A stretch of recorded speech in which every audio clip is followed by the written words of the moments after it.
네, 안녕하세요. 마케팅의 본질 이야기하는 곽 팀장입니다. 자, 오늘 이야기할 주제는 커머스 환경의 변화에 대해서 다뤄보려고 합니다. 우리가 일반적으로 커머스라고 하면은 네이버, 쿠팡, 그리고 오픈마켓이나 종합몰, 브랜드에서 직접 운영하는 자사몰과 같은 채널을 의미합니다. 브랜드마다 네이버나 쿠팡을 거점으로 성장하는 곳도 있는 반면 다양한 채널에 입점해서 다채널 전략을 취하는 경우도 있습니다. 자, 그런데 앞으로는 우리가 네이버나 쿠팡을 능가할 만한 그런 커머스는 사실상 나오기가 쉽지 않은 상황으로 보여지고 있습니다. 얼마 전에 TMF 사태에서도 봤듯이 사실 경쟁력이 없는 중소형 커머스들은 이제 조금 도태되거나 사라지게 될 처지에 놓였는데요. 그러면 온라인 판매 시장은 여기가 한계점인 걸까요? 물론 이제 해외 진출과 같은 글로벌 전략을 또 생각해 볼 수 있지만 그 전에 저는 이제 온라인 커머스 시장이 더 이상 이 플랫폼 중심이라기보다 콘텐츠 그리고 인플루언서 창작자를 중심으로 조금 더 한 단계 성장할 거라고 보고 있습니다. 그래서 인플루언서와 콘텐츠를 기반으로 한 커머스 시장이 어떻게 성장할지에 대해서 제가 간단히 정리를 좀 해봤는데요. 같이 보면서 말씀을 드려보도록 하겠습니다. 자, 먼저 제가 여기 1.0이라고 써놓은 시장이 보이실 겁니다. 우리가 일반적으로 콘텐츠 커머스다, 인플루언서 커머스다라고 하면은 어떤 특정 인플루언서를 섭외해서 그들과 계약을 체결해서 브랜드의 제품을 판매하는 그런 1대1 형태를 취해왔습니다. 그것을 저희가 공동구매다, 공구다라고도 하고요. 꼭 공구가 아니더라도 인플루언서한테 협찬을 하거나 한 제품만을 꾸준히 이제 마케팅하는 형태가 가장 기본적인 인플루언서 커머스이자 콘텐츠 커머스라고 볼 수가 있겠습니다. 자, 그런데 이제 이런 공구 모델의 약점은 뭐냐면 사실은 수수료율이 굉장히 높다는 겁니다. 평균 30% 이상의 수수료율을 가지고 있고 실제 내가 브랜드로서 인플루언서를 컨택해서 뭔가 계약을 맺어서 조율을 하기까지 굉장히 정보 비대칭성이 높다, 진입장벽이 좀 있다라는 게 단점이라고 할 수 있습니다. 그 이후에 사실 나온 것들이 사실은 2.0이라고 할 수 있는 선택적인 오픈형, 부분 오픈형 플랫폼이라 할 수 있겠는데요. 예를 들면 이런 겁니다. 어떤 인플루언서 플랫폼 서비스가 있죠.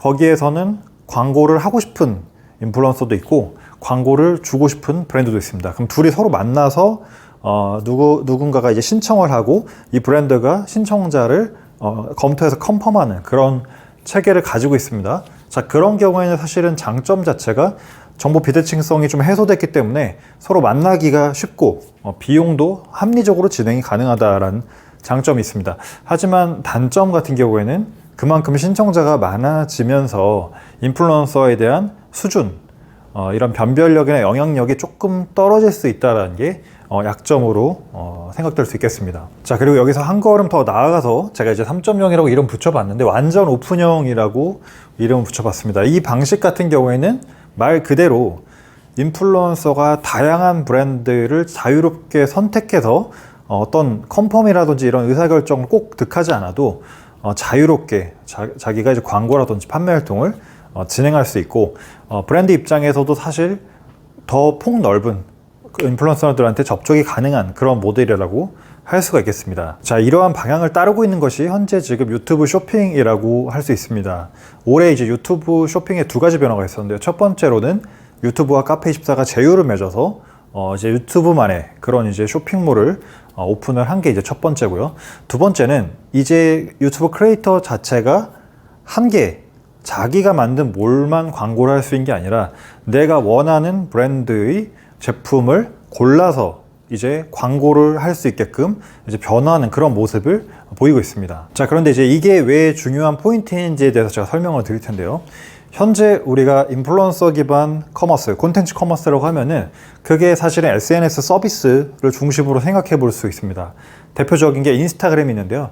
인스타그램 같은 경우는 아시겠지만 인플루언서들이 가장 활발하게 활동하고 있긴 하나 인스타그램 플랫폼 자체에서 결제까지 지금 지원이 되고 있지는 않습니다. 미국에서는 체크아웃이라고 해서 앱 내에서 결제까지 바로 다이렉트로 가능하지만 우리나라의 쇼핑 태그 방식은 자사몰로 이동을 해서 회원가입이나 이런 과정을 거쳐서 전개가 되는 형태다 보니까 상당히 이제 간편한 경우는 아니고 이탈률이 많다고 할 수 있겠고요. 자, 그리고 이제 틱톡 같은 경우에는 사실 해외나 동남아 시장 같은 경우는 해외의 틱톡이 대부분의 커머스의 중추적인 역할을 하고 있습니다. 그런데 이제 국내에서는 아직까지도 틱톡에서 지난 6월 이제 인터뷰를 제가 봤을 때도 한국에서는 국내 론칭 계획이 없다. 상표권 등록은 이제 보호 차원에서 해놓은 거고 아직은 우리 한국에 론칭할 계획이 없어라고 이야기를 하기 때문에 아직 조금 미적지근한 상태입니다. 자, 그러면 이제 이 틈바구니를 파고든 이제 유튜브 쇼핑을 생각을 해볼 수 있겠는데요. 자, 그런데 유튜브가 이제 하반기 업데이트가 되면서 사실은 유튜브 그 크리에이터 센터에 들어가 보면 제가 봤을 때도 원하는 제품명을 검색을 하면 그 제품을 가지고 자기가 영상에 이제 삽입을 해서 판매할 수 있는 구조가 만들어졌더라고요. 그렇다라고 하면 사실은 이제 조금 더 국내 인플루언서 콘텐츠 시장에서는 조금 더 유튜브가 틱톡이나 인스타를 조금 제쳐두고 선두로 앞서갈 수 있는 환경이 구축된 게 아닌가라는 생각이 들었습니다. 자, 그러면 정리를 해보면 이 커머스 시장에 포화된 현재 상황에서 이제는 콘텐츠 기반의 커머스, 인플루언서 기반의 커머스가 성장할 것으로 생각이 되는데 그 중추적인 역할을 유튜브 쇼핑이 아마도 담당하게 될 것이다 라는 점을 저희가 캐치를 할 수 있습니다.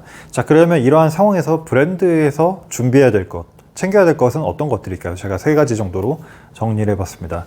자, 첫 번째로 우리가 이제 인플루언서를 대하는 방식에 있어서 이제 일회성으로 협찬하고 끝나는 그런 관계가 아니라 장기적이고 지속적으로 관계를 맺을 수 있는 그런 인플루언서 전략이 중요하겠습니다. 그동안처럼 특정 시기에 일회성으로 계약을 하는 것이 아니라 우리 브랜드와 반기 혹은 연간 이렇게 같이 갈 만한 인플루언서들이 어떤 분들이 있을까에 대해서 탐색하고 그분들하고의 관계를 잘 구축하는 게 상당히 중요해졌다고 할 수 있겠고요. 일종의 이제 일회성 광고 모델의 역할에서 정기적인 리셀러 역할로 변모했다라고도 할 수 있겠습니다. 두 번째로는 인플루언서 전용 기획 상품 구성이라든지 가격을 설정한 게 상당히 중요하겠습니다.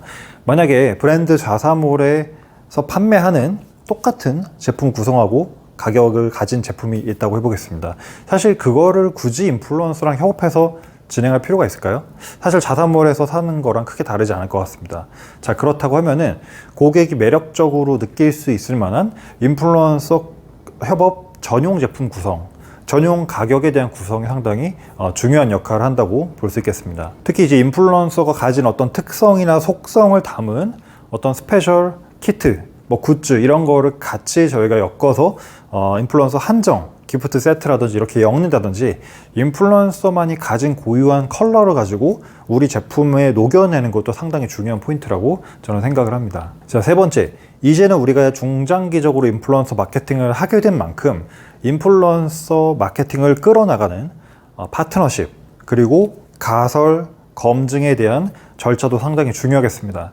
우리가 인플루언서 마케팅을 하기 위해서 4단계를 거치게 됩니다. 처음에 초기 모집 내지 신청 단계, 그리고 실제 거기에 대한 운영 단계, 그리고 사후 검토 단계, 그리고 여기에까지 얻은 인사이트를 가지고 다시 한번 새로운 캠페인을 또 열게 됩니다. 그렇다면 이 과정에서 우리 브랜드와 핏이 맞는 인플루언서는 누구인지, 그리고 여러 시청자층을 우리가 테스트를 해봤을 때 어떤 시청자층을 보유한 인플루언서와 협업을 하는 게 우리 브랜드에게 유리한지, 그리고 영상을 찍는다 했을 때 어떤 주제 혹은 어떤 고객 상황을 중심으로 한 영상을 찍었을 때 고객이 조금 더 반응을 하는지, 우리 브랜드에 맞는 인플루언서 컨텐츠란 이런 컨텐츠이다라는 어떤 가이드라든지 그런 아웃라인을 규정하는 게 좀 필요하다고 할 수 있겠습니다. 자, 이를 통해서 우리는 SNS와 인플루언서의 영향력을 기반으로 하는 어찌 보면 콘텐츠 커머스, 인플루언서 커머스의 시장에 대한 새로운 기회를 가져갈 수가 있겠습니다. 특히나 인스타그램이나 틱톡의 어떤 국내 시장에 대한 행방이 좀 묘연한 현재와 같은 상황에서 유튜브 쇼핑에서 적극적으로 이 기능이라든지 사업을 밀어주고 있기 때문에 유튜브 중심으로 우리가 인플루언서에 대한 전략을 한번 수립을 해보는 것도 올해 하반기까지 남은 기간 좀 유효할 것 같다라는 생각이 듭니다. 네, 그래서 오늘은 우리가 이제 국내에 포화된 이 커머스 시장이 이제는 콘텐츠 그리고 인플루언서를 기반으로 한 커머스 시장으로 조금 더 성장할 것이다 라는 저의 생각을 전해드려 봤습니다. 오늘 준비한 영상 여기까지고요. 저는 다음 영상으로 다시 인사드리겠습니다. 여러분 고맙습니다.